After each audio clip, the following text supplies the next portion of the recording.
Hello, everyone, and welcome back to the next episode of Streamtime Sports. My name is Chris Stone, the community lead, joined as always by our CEO, Nick Meacham. Now, as of recording, tomorrow is the official Christmas party at Sports Pro in the offices. Now, Nick, there's been a few Christmas parties already. I was at a Team Curry last night on Brick Lane, BYOB, which is always a nice way to cut corners from a cost perspective. But one of the questions that came up was, is Die Hard a Christmas movie, Nick? Now, I've never actually watched Die Hard, so I don't have an opinion on it. So have you seen Die Hard? Yes, I have. I've seen it a couple of times. But when I'd heard that debate, I'd never watched it through the lens of being a Christmas movie, and I hadn't watched the movie for about 10 years, and then I got thrown that curveball. What was the verdict at your lunch or dinner? It was relatively split, but apparently someone said that there was an interview. How have I forgotten the lead actor? Bruce Willis. Bruce Willis apparently said it is not a Christmas movie. To which some people said recently he started suffering from memory loss, and they've said that actually, how reliable of a source is he? So it was pretty split. I've never actually seen the movie, so I couldn't give an opinion. But it was a nice, hearted debate for a while. Well, I think what role Die Hard plays is that most Christmas movies are a bit. They could be cringe to certain people. They're a bit, they're lighthearted, they're fun. There's not like a lot of action. There's very, very few action movies that are around that time. So I think people are probably hunting or like looking for something to lean into that fills that genre void of action. And Die Hard is close enough to the mix to be able to go, you know what? There's a bit of Christmas stuff in there. That's a Christmas movie. Just because I really want to watch an action movie, not, I don't know, Love Actually or something again, which is what my wife wants to play most years.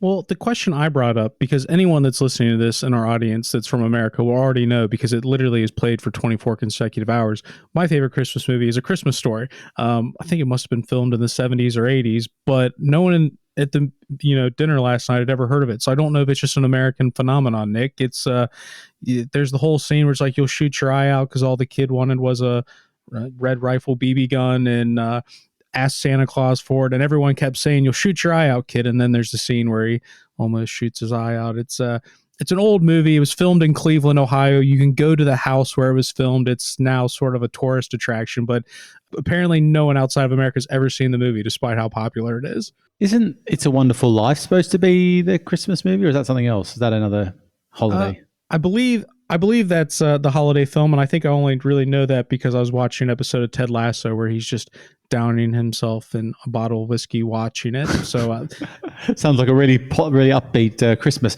Were you saying it's 24 hours straight? So it's back to back for 24 hours? Correct. Wow. That is, if you watch that more than once in a row, then you probably would be downing a bottle of whiskey watching any movie back to back for 24 hours. No, so I don't think I've seen that. Not familiar with it. In Sweden, they have, what do they have? They have something weird. Traditional, I should say, not weird. That I think it's like at 2 or 3 in the afternoon, and they get some famous person to sit there and read like a nursery rhyme, or you read what's the word I'm looking for? A story. Basically, read a story to the audience like they're reading to kids, a Christmas story, and then they hand it over to. It's like a collection of Disney clips. And it's the same clips every time. So there's like an Alice, I think it's, is there an Alice in Wonderland? There's a Cinderella clip. There's a Jungle Book clip. And there's a bunch of others. And it's the same clip year on year. Like I've got them ingrained in my head from the 10 plus, maybe 14 years of going there that I've seen. And that happens this year on year. So it just happens on the pub free-to-air broadcaster. It's about half an hour. And everyone stops.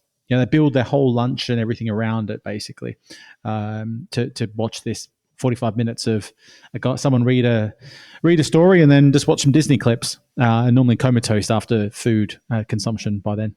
I mean, for what it's worth, you think about the UK, I find their admiration of David Attenborough to just be pretty crazy. So I imagine if this Swedish person has a voice similar to David Attenborough that just represents the nation, that, maybe that's what people tune in for. Maybe it changes year on year. So you never know. And that's the big thing. That is, you don't know who the celebrity is going to be until they rock up on the moment, and everyone's, oh, it's that person. I have no idea who that is, but that's great. So anyway, it seems like every country seems to have its own different traditions. I won't be tuning into your 24 hours of broadcast, though. Sorry, Chris. Although in Jamaica, we do get we get ABC, CBS, and a few other channels on here, which does allow me to watch some more NFL than I used to, which is good. There will be quite a bit of NFL going on. And I guess, I'll make this segue as smooth as possible, talking about the NFL. And, one of their recent broadcast partners is Amazon and what they're doing with their Thursday Night Football. And to bring that all back around, at our Sports Pro Madrid event, we were actually joined by Alex Green, who's the managing director of Amazon Prime Video Sport. But it should be noted, he specifically looks after Europe. Now, one of the things that came up in that conversation, interestingly, we've had news on since, it just shows how quick everything breaks, was there was the conversation around the Premier League's new broadcast deal. And historically, over the last handful of years, Amazon has had a very specific select set of rights, largely centered around the Christmas holiday period and Boxing Day, to be able to get some of those rights, which made sense as an e-commerce business trying to drive sales towards Christmas. But we now know that Amazon is no longer going to hold those rights anymore. So, Nick, just thinking about Amazon, specifically what they're doing in Europe and sort of what the Premier League has meant in the UK, now that we have that news, based on what Alex said before that and what we know now, what are your thoughts around that? It does feel like, and actually we'll get to cover and hear some of that from Alex and from the horse's mouth shortly. But they've been testing in public a little bit on what works and what doesn't. Alex has made the point, and it's pretty consistent, I think, despite the fact that it seems like Europe and indeed the US are, particularly from a sports angle, are run as quite different Prime Video operations. There are a lot of similarities in how they measure success and what they're looking to do.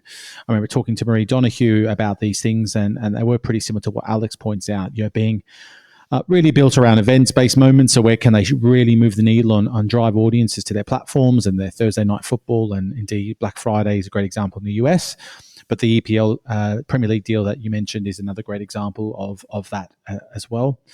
And then they measure things like impact of perception and loyalty of Prime members and Prime Video members. So just what of those sports rights are driving engagement and value in the eyes of the consumer.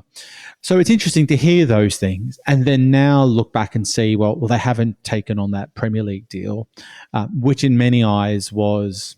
Well, it definitely was. It was one of the bigger deals. It's not one of the bigger deals in terms of not necessarily monetary value, but if you reflect on actually some of the deals they haven't got a huge amount of high ticket deals outside of the Thursday Night Football. The only other deals that they do have are the Champions League deals that they have in place in a variety of different markets, being in, I think, Germany and the UK now, which they've recently signed. So reflecting on that, it seems like I'm really fascinated. I'd love to get a little bit behind the scenes look at this. Is that the Prime had for 6 years that Boxing Day window, Christmas Day window of football matches in the UK, which was so geared, basically it was set up for them, right? Like there's no doubt that the Premier League set that package up with the sole purpose of trying to get Prime on board. But it appears that it's kind of backfired, I would think, a little bit. They created the bar so low that when they said, okay, you're going to go from this small package of live games every year to now there is no small games package anymore. You have to increase your investment to such a scale of that 50 games plus a year. That was just too big a jump for Prime Video to accept. And it's really a bit of a hammer blow, at least in perception, of the value having the Premier League rights must have had to Prime Video's business. So look, I think it's interesting to listen to hear what Alex has to say in the conversation through that lens. If I was there on the day, I might have looked at it differently, because he doesn't talk a lot about the renewal deal, or for obvious reasons. But it was only a few days later that the structure of that was announced, and they confirmed they weren't going to be in hold of those rights. So look, I think there's some pretty big consistency on Prime Video's approach right across the world. However you want to put it, about they're very strategic. They say more no's than yeses. Ultimately, I think it comes down to they want to be an aggregator now. They've determined, like all the other big tech companies, they're shifting away from selective rights acquisitions and looking more at partnerships, and looking more partnerships with broadcasters and platforms, and not having to fork out the big checks to big sets of rights deals, which it does make a lot of sense if you've got the audience and the membership base that they do, which is north of 200 million subscribers. Well, not only the Premier League deal, but one of the other rights they had a holdover was the ATP, which has also sort of moved itself over to Sky. So, do you think this signals a larger sign of intent from Amazon that maybe sports hasn't been as successful as? Here's the thing we've talked about. It's not like they've taken a huge gamble on anything, but it does seem they're almost taking step backs. You think that is, at least from an international perspective, they're obviously locked in long term to what they're doing with the NFL in the U.S. But is this perhaps a moment where they're going to pull back and reassess, and you think they'll come back stronger, or this might be a sign of something to come?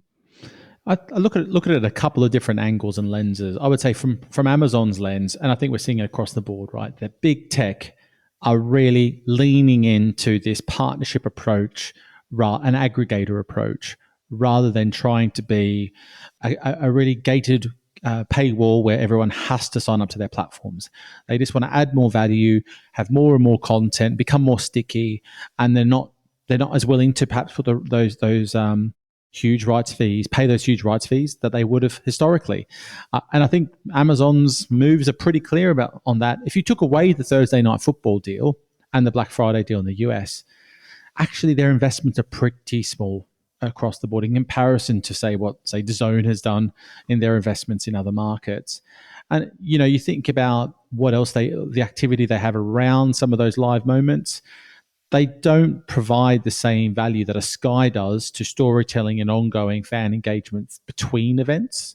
And that's why if you go to the ATP's lens, and I think ATP WTA Tour have a combined deal there, Sky bring a lot more to the table from that angle. So they can make sure tennis is being talked about on the major sports broadcaster of choice in a market like the UK, which Amazon just cannot do that.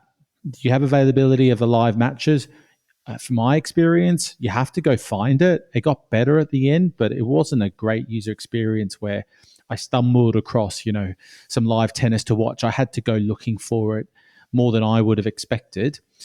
My view is that, again, when that deal was done, looking back, I'd love to hear from, say, people at the ATP in particular on the genesis of that deal. It was opportunistic, an opportunity to kind of own a sports property for Prime at a relatively low cost, with the view that ATP was going to drive subscriptions to its OTT product and give it a global reach instantly, a single global partner. But again, there's some risk for all partners, all parties in that sort of move. And in the end, we've seen that everyone is typically better off going in a fragmented approach rather than a globalized approach. Well, sounds like that's someone that we need to fetch for an upcoming episode from the ATP to give us their behind the scenes on what that relationship was like. But, from here, Nick, we will hand things over to our technology editor, Steve McCaskill, who interviewed Alex Green on stage in Madrid, and we'll hand things over to Steve.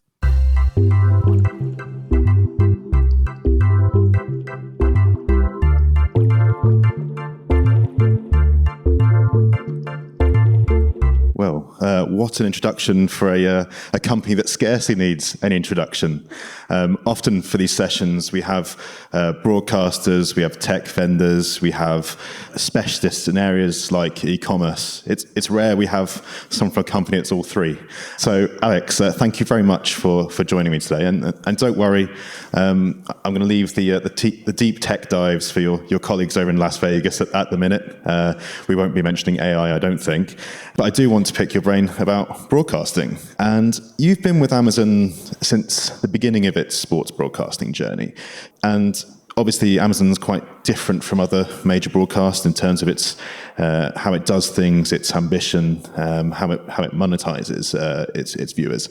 So maybe in your own words, just say, what makes Amazon so unique in this space? How does it tackle things differently from, let's say, a more conventional broadcaster? Thanks, Steve. Hi, everyone. It's great to be here. And I enjoyed the session just now on women's sport. So thanks, guys. Yeah, it's been quite a journey. And as you say, I've been there since the beginning, from the early days of doing tennis in the UK back in 2018, through the Premier League in 2019, which was really a big moment for us globally. And now we have big sports all over the world. We do Thursday night NFL football in the US. We do Champions League in Germany and Italy, Roland Garros and Ligue 1 in France. We even do football in Brazil, Copa do Brazil. We do baseball in Japan. So really the whole thing has grown and grown in the last 4 or 5 years. And it's been a privilege to be part of that. We have this saying at Amazon that things are day one. And it still feels very much like sport is day one, even though next week actually will be our 5th Premier League December round of matches. It still feels like day one. We continually learn all the time. We don't get everything right all the time, but we always learn, we always improve, and we always want to really offer the best possible experience for customers along the way. I mean, it's interesting that you mention December football in the UK, particularly. It's not been every year, but most years you have the Boxing Day fixtures, which obviously is a huge event in the English football calendar, a day when people are at home. You've transformed Thursday night football, basically. It was a bit sort of bandied around different broadcasts. It's now a firm part of the schedule. But with regards to each individual territory, how do you decide which market to go into? What are the preconditions for you to make that move? Is it the availability of rights? Is it the state of your other businesses, or is it even something like the state of connectivity in that particular country? How do you make that decision? We're very, very selective. I spend a lot of my time saying no to things, which is sad, but is true. We're very selective. And the sports, the events that we have chosen, and now that we've renewed, we're into renewing some of these now, are really the ones that have cut through to our audience. They typically are major tentpole events in those countries. They mean a lot to our viewers, to Prime members. And frankly, we know now the impact on our business as well. And we know those sports, those events that really do move the dial for us. So each territory has its own peculiarities, its own differences. So you can't apply a one-size-fits-all. But I think you can see from some of the investments, and as I say, the renewals like Champions League football, that not only have we now renewed in Germany and in Italy, but also we will be doing in the UK, and for that we have a top pick game every week, and it's just a great package to be able to offer for free to existing Prime members. We think it shows incredible value to those Prime members, and that's really the heart of our strategy. That's how we decide on what we do, is how is that going to impact Prime.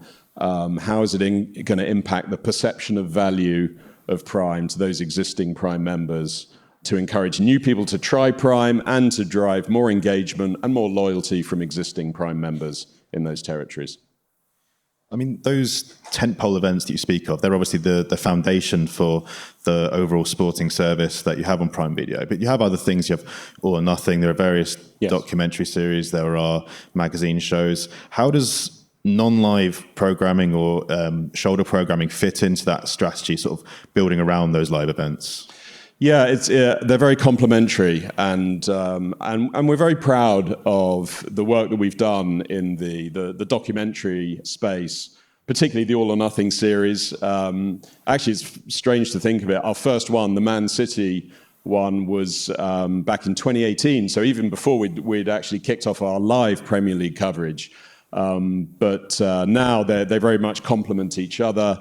And we've seen that in other territories as well. In the US, we have a growing slate of really interesting documentaries on US sports there, and in other territories as well. And the way that we schedule those documentaries to come out is very complementary and keeps that audience engaged, keeps the sense of us being a really interesting place to find other sports. I should also add, actually, that it's not only our own live events and our documentaries, but also our partners, our channels partners, who increasingly offer that richness and selection of sports to our customers. So we partner with other big sports broadcasters like TNT in the UK, like DAZN in Germany and in Spain.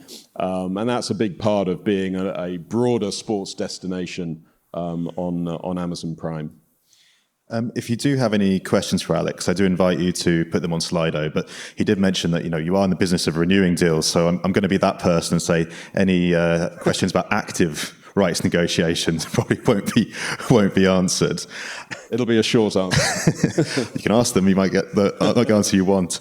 Again, we alluded to this at the beginning, and I think it is something you've talked about before. But maybe just briefly, just say how sports broadcasting does fit into the wider Amazon business. It's about. I know it's about delivering value to Prime subscribers, but maybe just explain what that means.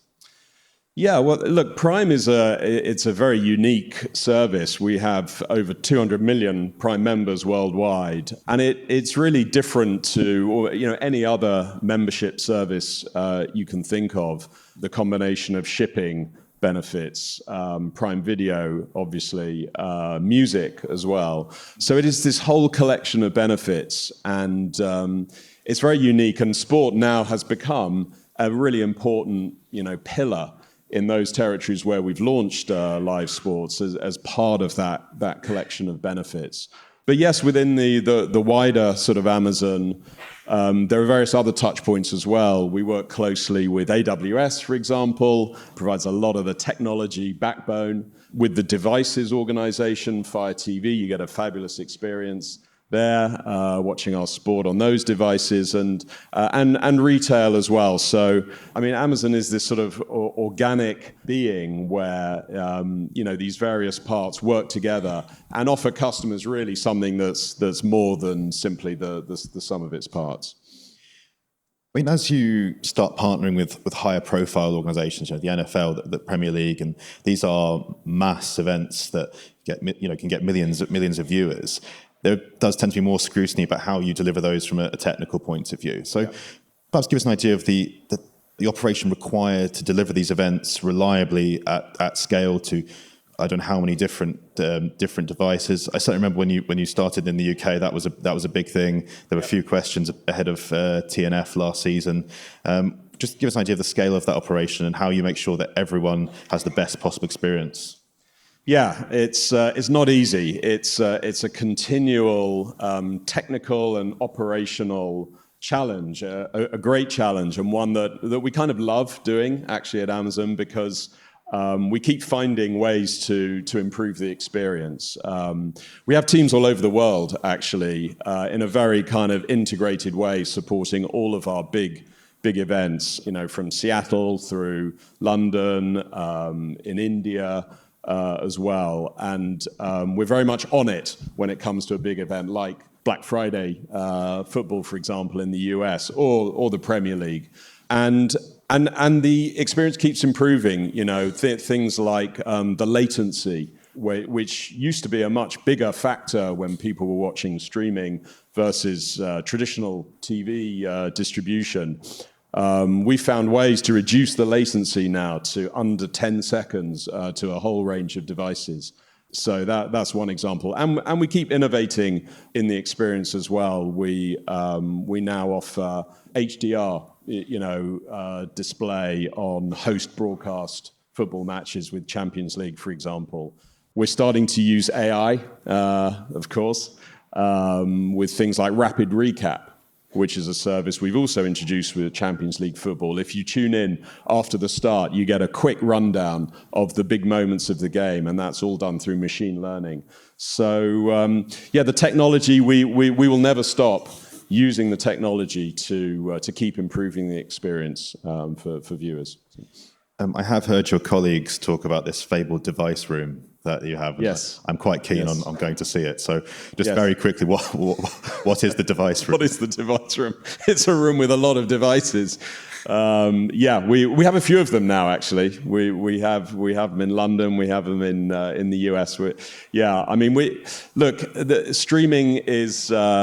it is different to each device. You do have to be obsessive about how you are streaming to every different device. It's not like a satellite going to dishes, with one type of reception. So streaming is complicated, and we have to look at the experience on every device and make sure that we're continually raising the bar across all of those. So we like our devices room. We keep introducing new devices, of course, to the room. It's pretty full now. I look forward to it when I invite myself over. Yeah, you're welcome anytime.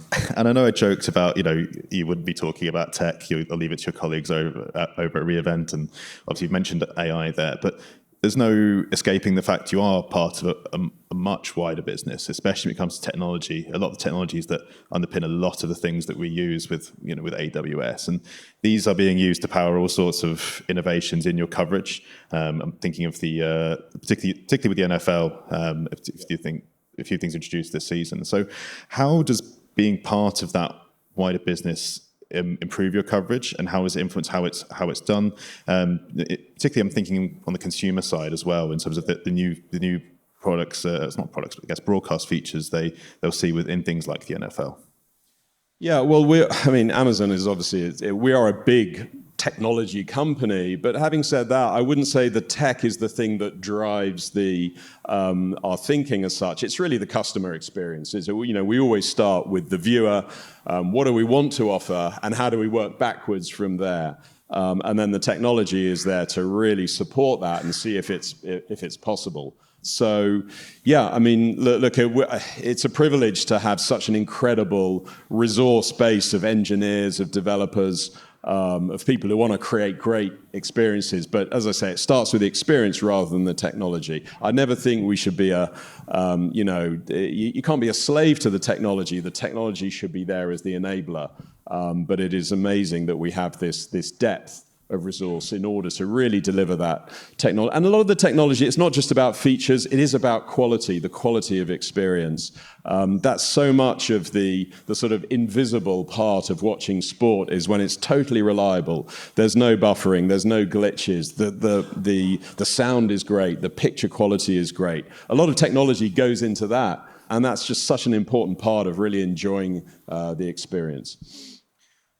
From a production standpoint, we've talked about how Amazon is different from a business point of view, and slightly different how it operates in each market. But from a production point of view, how is it different? What distinguishes an Amazon production from a production from a more traditional broadcaster, for want of a better term? How do you differentiate that way?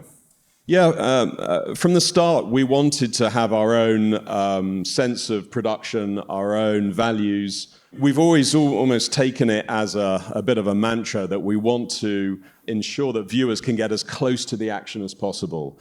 And that's meant that from the start, we've always been pitch side. We've really, people ask me, where's our studio? And I say, well, it's like in 20 Premier League grounds around the country or across Europe, with the rest of our coverage. So we always want to be there. I'm proud of the fact that I think we really created that as a model, actually, and other broadcasters follow that as well. And you can see the interaction that happens. Managers come up to be interviewed, different people can ask questions, not just the host, but when you see Thierry Henry in France asking questions of Kylian Mbappe, these moments are unique. They're wonderful, and you create that by being close to the action, by being pitch side. So that's very much part of our approach, as well as, I would say, just an overall sense of, whilst we want to be very credible, we want to have joy in the events. We want to express that. We want to be positive. We want to be upbeat. We appeal to this very broad-based audience, and that audience wants to be entertained. They want to really enjoy what they're watching, as well as get top quality analysis and punditry. It's a very interesting point about the pundits being outside the ground, because I do remember when you launched in the UK, there was a lot of focus on the tech side of things, and everyone remarked how the coverage was what you'd expect. But I guess that I've seen other broadcasters again emulate the pitch side element of it. Do you think that the longer you've been doing this, the more comfortable you've been with perhaps innovating or disrupting it, because now people have the confidence that they are going to be able to watch this stream? It's not going to freeze on them.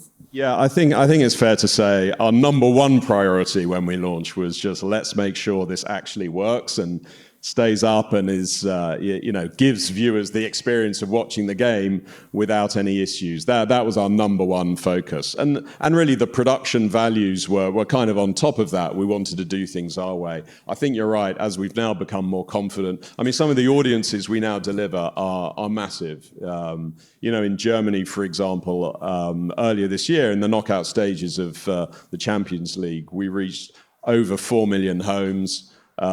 Premier League has been sort of similar with our biggest matches. These are big numbers that we deliver to, but we do them with confidence now because of the tech, because of the way that we deliver, and so it allows us to focus a lot more on what's actually inside the stream rather than just making sure the stream itself works. I mean, we saw the video at the start. We saw Champions League. We saw it in a few territories. You're in Italy. You're in Germany, bringing a couple. I think it's one match in Italy, a couple in Germany each week. From next season, you're going to be part of the Champions League in the UK. Yes. So what does that mean for Amazon? How are you going to do things differently in the UK? How does it fit into your overall strategy?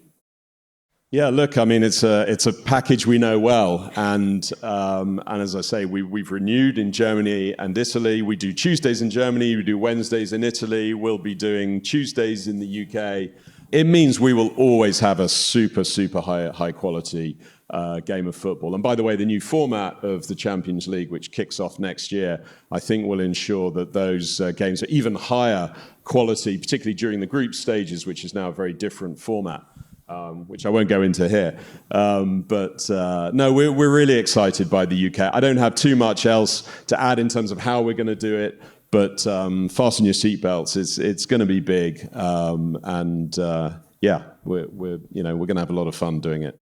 Not going to reveal too much, I assume, but obviously working in 3 countries now, can we expect more than 3, Steve? Sorry, more than 3. But the Champions League as well, I was thinking of, but Champions League in three countries. Can we expect sort of, I guess, resource sharing, or will that influence the broadcast in each country in terms of access or how you're doing it? Is there any way those 3 territories are going to work together?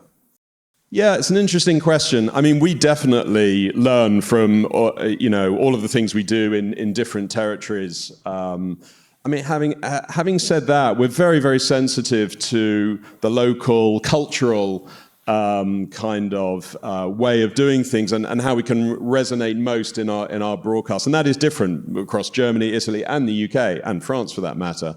So we're very sensitive to that in terms of the style of presentation. I mean, obviously the pundits we have, and who are fluent and who have credibility in those territories.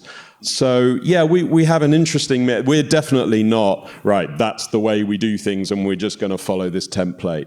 But having said that, of course, particularly from an execution perspective and finding new things that work in one territory, for example, we may have done with a club, in one territory, we can then think about, maybe we could do that with another club in another territory. So, and of course, a lot of the big venues for Champions League are the same. I mean, tonight we are down the road at the Bernabeu. We're covering Real Madrid against Napoli in Italy.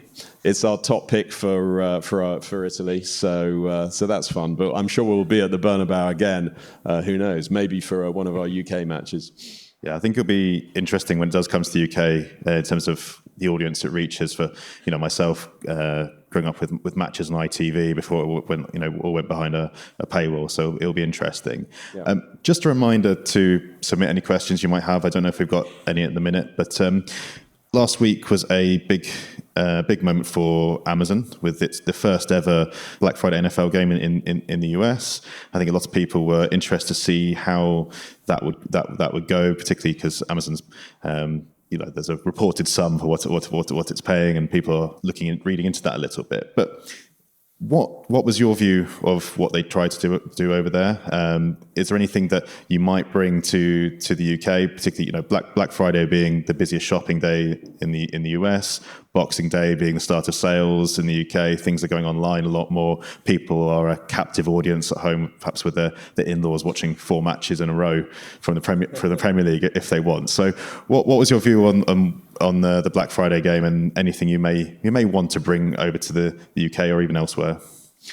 Well, firstly, I had the great privilege of being there, actually. So I went across for a big sort of Thanksgiving in New York, and got a real insight into how we produce our NFL games there. And the Black Friday game was big, and just seeing the scale of operation that we do for NFL games, the size of the trucks. They are a lot bigger than the trucks we have here. That's America for you. The trucks are amazing. There's even like a boardroom table in one of the trucks where people have their sandwiches. Anyway, it's very impressive. It's an impressive operation. By the way, these trucks in a convoy, they crisscross the US. They're in Kansas one day, they're in, LA another day, they're in New York. It's an amazing operation. But the Black Friday is a new tradition that Amazon is looking to introduce in the US. There was some commercial, presence there. We offered some deals with a sort of QR code, but it wasn't too big of a thing. I mean, the most important thing was making sure this was just a wonderful holiday type experience for viewers. And indeed, that's what we have done in the UK with Boxing Day. I think we have elevated really Boxing Day, Premier League football. It's become a big event. As I'm sure people know, we show all of the games in a round, and we should try and show a lot of them on Boxing Day. Wall-to-wall football. So. Yeah, no, I think we've already done a lot of that in the UK. I wouldn't suggest we're suddenly going to over-commercialize our broadcasting. We know at the essence what people want to watch is the football. They don't want to get bombarded. So we're very sensitive to that balance. Yeah, I did hear your colleague Jay Marine say we don't want to get in the way of the football. So that's the absolutely most right thing. Glad to see we've got some questions. Might take the bottom one. Are we likely to see live sport on Freevee? No, I mean, as I say, really the core of our model in terms of how we've been able to invest in some of these big tentpole sports is around Prime. I mean, Prime is a membership scheme. People pay for Prime and they need to see a range of benefits for Prime. We think the benefits that they see from Prime, including sport as a big part of that, are way in excess of the cost of it. But that's the model, and that's what allows us, frankly, to invest at significant sums in things like Champions League football. It would be very hard to offer that for free or on a purely ad-supported basis. So I would say that to the first question. As of today, nobody knows what your audience looks like. Is there any plan to be measured and to be compared to other broadcasters? Maybe helpful to show adverts around your programming too. Nobody knows. Some people know. I know, but no. I mean, look, we do try and give some stats out there. I've mentioned, for example, that Germany game. We've said some of our biggest Premier League games. What do we get? These are proof points that do demonstrate that we are as big, if not bigger, than many other broadcasters in how we offer these big moments in sport. So, is there's no more plans around that, but we want to keep offering those proof points. We think it certainly makes our partners at the federations happy when they see the types of audiences that we're generating for them. Where do you see women's sport in your strategy? Yeah, look, we offer. We've offered tennis for 5 years, women's tennis alongside men's tennis in the UK. Sadly, that is coming to an end. Specifically around the tennis, we do offer, Roland Garros tennis with women, obviously part of that. And indeed, in the US, we've recently just announced. We're part of the whole NWSL new deal. We've offered WNBA in the US. I would love to offer more women's sports in the strategy. As I say, in terms of our own investments, we don't have many sports investments. We're not like a traditional linear broadcaster or even a big bundle provider of sports from ourselves. We love offering sports through third parties on our service, as I've mentioned. But we have a very, very limited number of sports we ourselves have invested in. But I'm sure you'll see more women's sports along the way in that. When you just raised a very good point, actually, about third-party supports on Amazon with the channels, I think things like La Liga TV and I think Eurosport Player was on there before. And yes, actually, that was something that Javier Tebas alluded to yesterday when he went on stage. So, just very briefly, Amazon obviously has first-party content, makes big splash with that. Yeah. But how important is that third-party content and acting as an aggregator? Yeah, look, it's really important. We can't, sadly, afford to offer these huge bundle of sports within Prime, all included there. But we want to offer almost infinite extensibility by offering these additional channels, and those could be either other aggregators, like I mentioned, a TNT or a DAZN, or indeed the actual federations themselves. Like in the US, we offer the out of market games for NBA, for example, or the NFL. So those are really important parts of our offering. I'm sure that will only increase. It's actually a business that I launched in Europe when I first started Amazon, the channels business. It's a business that's fundamental to the way Prime Video works and being a very simple, a very natural aggregator of content, not just sport, but all forms of entertainment content. And that's something that I think people really value, actually, because it's a simple login. It's there's only one, kind of credit card with a trusted provider you need to provide. So it's a very easy way to get access to all these other channels. And there's another question that's piqued my interest, and that's there were rumors earlier this year that Prime Video would launch a dedicated app for live sports streaming. Is there any truth to that? Well, no, it's not. Look, we continue to improve the Prime Video experience for sports. We tweak that all the time, and that ranges from, when you think about the different events we have, ranging from like US Open tennis, where we had to create this whole sort of mini page for a Grand Slam tournament, versus a Champions League single match where it's very much around one sort of core match. So, we have to sort of vary that experience, but within Prime Video, and I think that continues to improve, and that's the core of our focus. Well, Alex, thank you very much for your time today. Before you go, myself and Nick would just like to thank you for tuning into this episode of Streamtime. If you found the episode insightful, please make sure you like and subscribe on whichever platform you listen to. As a growing podcast, we'd greatly appreciate your support in sharing or writing a review. Ultimately, we want this podcast to not only entertain you, but also hopefully help you navigate the digital sports landscape. If you have any feedback on previous episodes or any topics and speakers you'd like to hear from in the future, please don't hesitate to reach out. You can find myself and Nick Meacham on LinkedIn or on Twitter. My Twitter handle is @SportsProChris1. Nick can be found @SportsProNick.